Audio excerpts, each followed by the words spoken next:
What's up, everybody? Jerry with Dip and Dip Trading here for my last video of the evening. This time we will be discussing ticker symbol OCGN. Let me get our chart pulled up and then we will get this thing rolling. Where is it? Here we go. All right, so OCGN. So for those of you that don't know, Ocgn, it looked like it was starting to rip yesterday because of the news of FDA approval for Pfizer. So I guess folks were kind of anticipating the same thing to happen there, but they did not get any kind of FDA approval over the last few days. Now, just because they didn't initially get it doesn't mean that they won't. I do know that they're working on their trials on their, I believe it's phase 3 for ages 2 to 12 for their Covaxin there. Now, if they do get FDA, I mean, this thing's going to run hard. It'll probably run to, 3 digits easy. And that's just based on where we've seen all the other biopharma plays, especially with the vaccines rolling around, have gone up to. So that's just kind of what I would expect if this thing does go. Currently, where it finished, so let me jump over here. So we finished at $7.58 on the day, down 7 cents. And then in the after hours, we basically just dropped a penny, 0.13%. So it's pretty much a net neutral day for Ocgn, which is kind of dictated in the chart also. So, I mean, if you zoom out here, we do have, the RSI is slowly but surely trending up, as it is reflected in the chart. Now, we were basically hovering around in between the 738 range to 757. Now, provided that there's no real news, and there's not a whole lot of volume, it wouldn't surprise me if it just continued to bounce in this zone for a little while until we had some sort of follow through or a catalyst come through. I will say it looks like we do have a little bit of a cup and handle here. So you have the cup here, followed by the handle, which is usually followed by consolidation.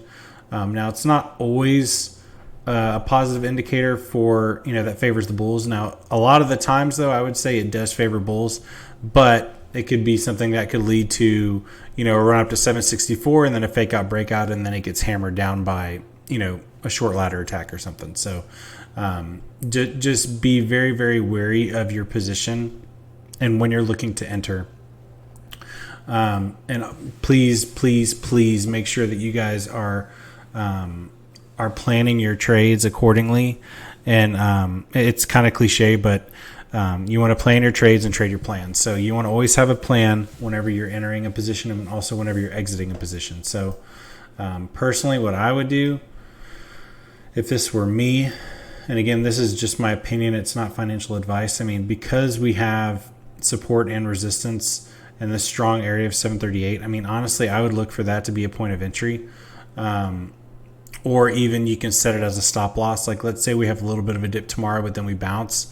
You could always enter, at that bounce, like at that point where we start to reverse, and just set a stop loss for $7.38. That way, like, yes, if you do lose money, you're limiting your losses to basically find another day or to find another play to enter. So that's just me personally. I would look for some sort of entry around that 737 mark. If we don't get that, if we don't get that low, I would say 748. So down 10 cents from where it is right now.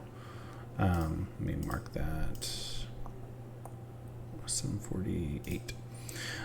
So right in here. Reason being is because we've touched it 1, 2, and it looks like we bounced off of it once. So we got 3 different touch points. 5 or 4 touch points here. So we got 1 from yesterday, and then 2, 3, 4, and then it looks like 5. So 5 touch points. Sorry, I stand corrected. But anyway, if we were to continue upward, let's see, let me zoom out real quick. So I have these all color coded as to where I could see the next levels.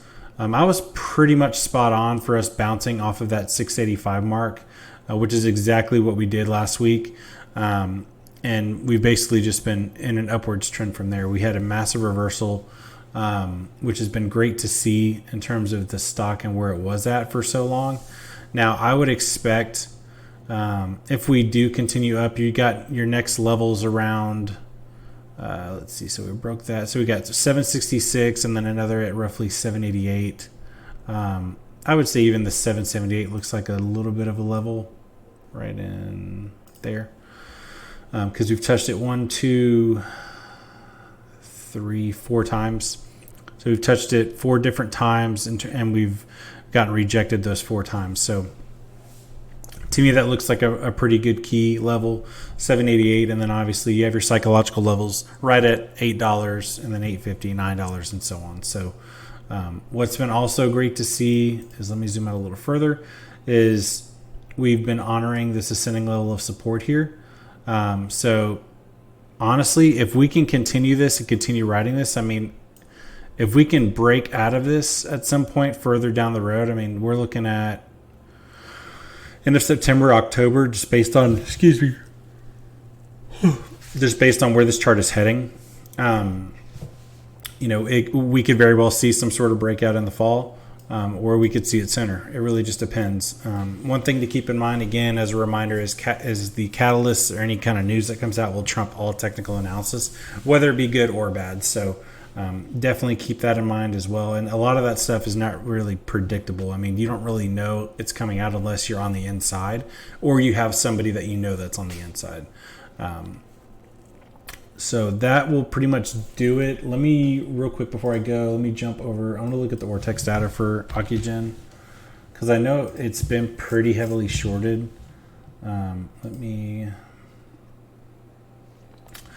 So current shortage to the free float is 26.21%.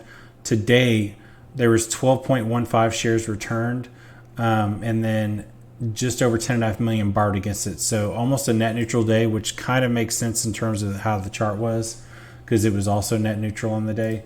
The utilization is currently at 94.96%, which was an increase. Days to cover has gone up almost 14%. We're currently at 2.35 days to cover. Shares on loan, 65 million. Percent of the free float on loan is 33.53%. And the exchange reported short interest is right now at 54.18 million. Now, this doesn't have as many shares on loan. It probably has about half of what AMC does. But what interests me is this the amount of percent of the free float, and then also the cost to borrow fee average is right around 6.5%, which is substantial. I think AMC's average is like, I don't know, 1.5% or 2%, something like that, but it's not quite as high. I would expect as the shares on loan continue to increase, that cost to borrow rate is going to continue to go up. Same thing with the utilization. The closer we get to 100, the harder it becomes to borrow, which again, supply and demand is just going to continue to raise that cost to borrow rate. So definitely something to keep an eye on, especially if you guys have Ortex. Please keep an eye on that stuff. I try to check it at least every couple of hours. And there's sometimes where, Ortex will actually tweet out updates in terms of where the data is at on the day. So if you don't follow them, I would definitely recommend doing so. But other than that, so that'll pretty much wrap up this video. If you guys have any questions or comments, leave them in the comment section below. Don't forget to hit that like button, smash the subscribe button. Feel free to share it with anybody that you guys know. Also, I will be doing a simulcast and a collab with Jay from Flashpoint Capital. I will be streaming it. I'm going to try to do it on Facebook Live also, but I'm going to be doing it on YouTube for sure and Twitch. So if you don't follow me on Twitch, please feel free to do so. So my Twitch handle is dipandrip_trading. So dip and rip is all one word, and then _trading. And then Twitter is at dipandriptrading. So those are the ways to get in touch with me. And I will see you guys on the next one.